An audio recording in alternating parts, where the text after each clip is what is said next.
Okay guys, so what I'm going to do now is I'm going to show you how to work with particles. This is my basic scene. I'm going to put a roof on it in a second. I'll just show you what my scene looks like from here. So there's my light, and my kind of light sconce on the wall with a point of light coming out of it, but there's no real light coming from it. It's not quite selling the illusion yet. So I'm gonna fix that. Here's what I'm gonna do. So I'm looking for a basic flame texture, something that doesn't have an alpha channel. That one clearly does. It's just lies. Let's try this one here. Let's go transparent. Yeah, great. I'm going to use this one. Obviously, remember, if you're doing a build for a professional project, always check the licenses.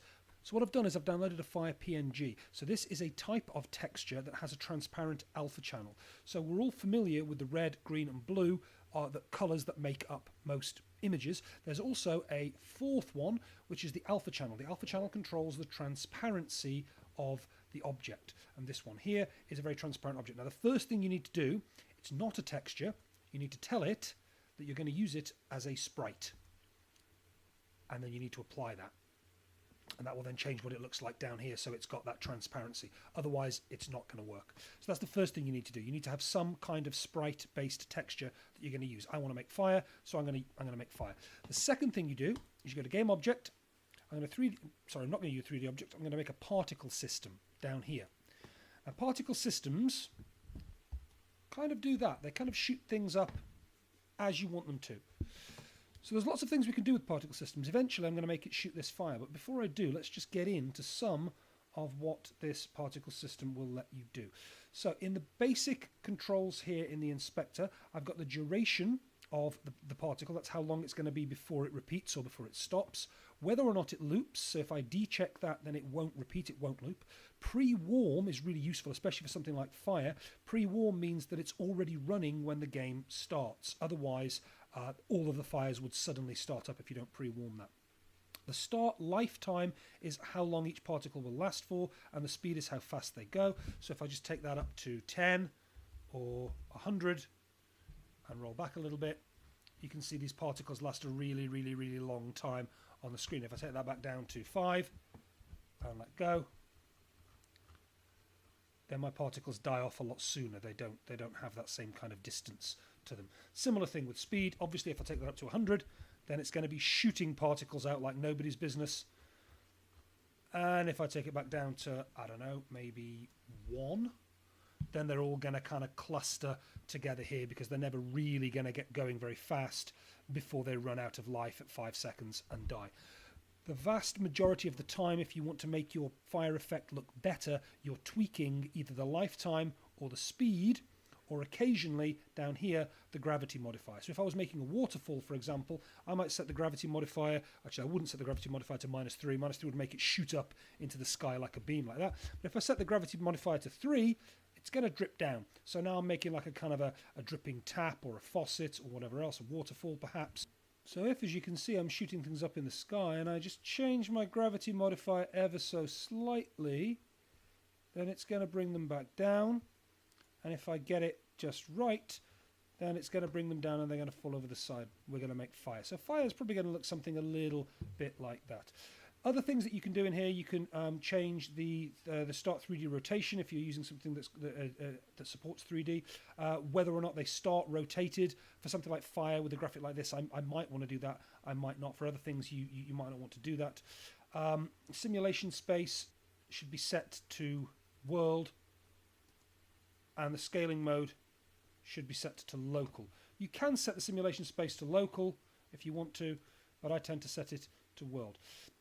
Play on awake means that it will start as soon as the program starts up, as soon as the game starts. The maximum number of particles allowed on screen at the same time. This won't necessarily change the number of particles that you see here, only if you go over that. And is it going to automatically randomly seed where they go, yes or no? Or do you want to kind of take that off and do you want to control the function of how they're seeded? The other things that you might want to look at down here are emission. So, for example, if you want to change the rate of emission to 100, then that effectively increases the density of the particles. If I was making fire, that would turn it into a raging fire. And the shape here, the shape is the shape of the emitter. So you can see here, if I just frame in on the emitter, if I just frame in on the emitter, that I can drag this, I can make it kind of like that. I can take the top bit up like so. I can take it down. That's just if I use cone. I can also use any of these other shapes here. Box and cone tend to be the two that get used most frequently. Sphere occasionally. It really depends on what you're making. Get rid of that. So you can play around with all of these other things down here, but the one other thing that I'm going to show you that's really useful is the renderer, because the renderer down here will determine what it's shooting up into the air. So obviously I don't want it to be shooting up these little white dust balls because they're fairly useless. So I'm going to create another material for it. I'm going to call this material Fire. Fire. Actually, I should probably call it Fire Mat. Fire material. So what I'm going to do now is I'm going to change the shader of this material because it's not a standard material. I'm not going to use it to texture something. It's going to be a particle material. And basically I'm going to use particle additive. There are other ones you can get into here, but I'm going to use an additive particle for this. I'm just going to drag the fire texture into there. And when I click back on the particle system, what you should hopefully see... Oh, I haven't finished the... I need to drag the material onto the particle system.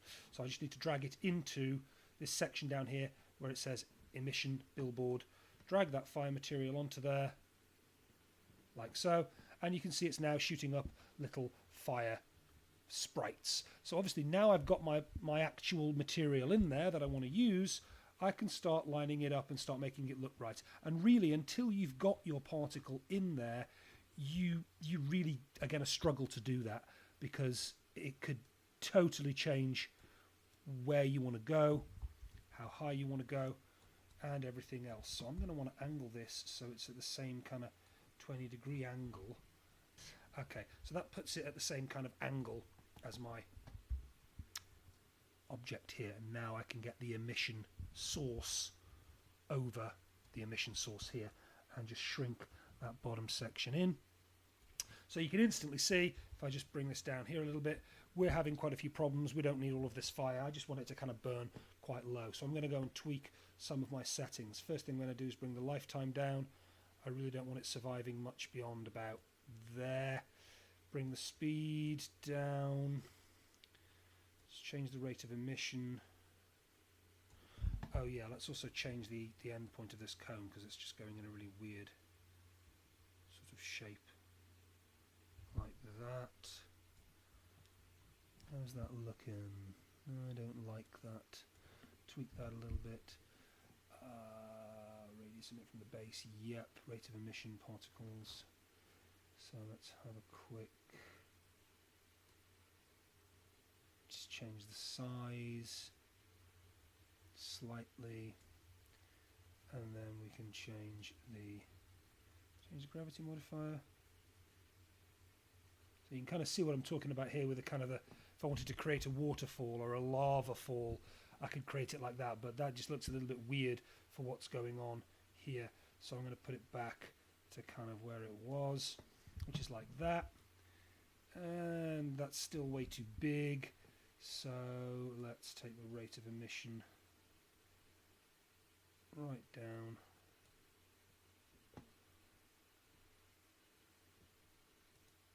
Let's not say random direction, that's going to be too crazy. See what that looks like in game, because you never can tell till you look at it in game.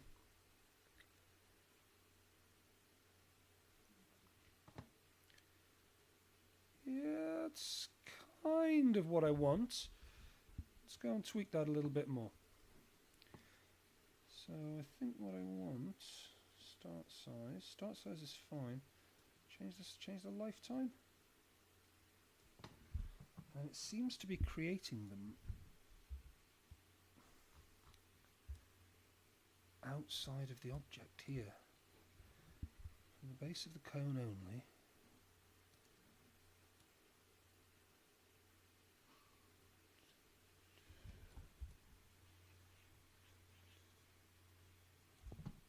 Yeah, so I think I'm going to change the material that's on that into a different material. And then I'm going to attach that material to the cylinder here. It's fire cloth mat, isn't it? Like so. So it looks like it's a burning torch there. Just briefly going to change my simulation space back to local. It's not made any real difference here. Okay. So now if I can bring that down a little bit, that works because it looks like it's a flaming torch. So one of the things I want to take a quick look at, I'm just going to stop that because it's eating up my runtime. I want to take a quick look at is this issue of scale. Because this is something that's very easy to get wrong if you don't go into your game and check it quite frequently. So I can see I've got 3 different scales at work here already. So I've just about got the tiles on the floor and the tiles on the wall to believable same size. But this is the height of my player. The height of my player, they're coming up to the size of my doorknob. Now that's okay, that's fine. I might be a child, or I might be a kind of a dwarf or halfling, or I might be in a giant's kind of laboratory. But the problem is, you look at the size of this door handle here, and then you look up at that torch, and that torch just, the proportions seem wrong.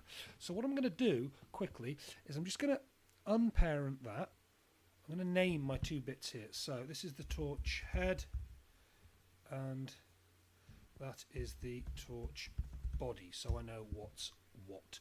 So the torch head, I'm okay with that for the moment. The torch body, I'm going to stretch it out and shrink it down. It needs to be thinner, I think, like so, and look as though it's going a little bit further into the wall. Okay, the torch head. Now I'm kind of going to want to shrink that a little bit as well, but only a little bit because that's all good as it is. Okay, and then maybe bring the particle system back down. No, that's okay. That's bring it a little bit down. The torch head should not be a child of the particle system. It should be a child of the torch body, and the particle system should be a child of the torch head. Oh, the second I've done that, it doesn't like it. It's sent it 2D. I'm going to create an empty game object. Torch, and everything's going to go inside the empty game object, including the particle system, which is now fine. So what I can now do is I can now bring the whole thing out of the wall slightly, up a little bit. Okay, I'm happier with the scale now. Particle system's still slightly in the wrong place. Move in on that. I'm going to bring it down and forwards and sideways a little bit, like so. So it looks like the thing's on fire. That's great, that's fantastic. So now I'm just going to duplicate that. I'm going to take one out to the other side of my door. Now I'm going to be careful here. Try and get it symmetrical. I'm going to be careful here because what I don't want to do is have too many particle systems and too many lights in my scene, otherwise it will eat up all of my runtime and will basically just crash my game. But that makes a much better kind of fist of it, doesn't it, from the start. I'm still not 100% happy with that fire, but you can tweak and mess with the fire settings endlessly, and I'm sure I will at some point. So that's a brief tutorial on particle systems and how you can get them to work for you with the various different things that you can do within them. I have been Dr. H for Octo Beard Media. Thank you for watching, and do please hit subscribe for future tutorials to see how the wizard's robe comes on. So I'm just going to hit some speed modeling in here, I think.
Final thing I'm going to do here in Unity, you can see I have put a ceiling on there. So because it's a plane, I can see one side, I can't see the other side. And then on that ceiling, I have put this flesh material here. And what I'm going to do now is the coolest thing you've ever seen in your life.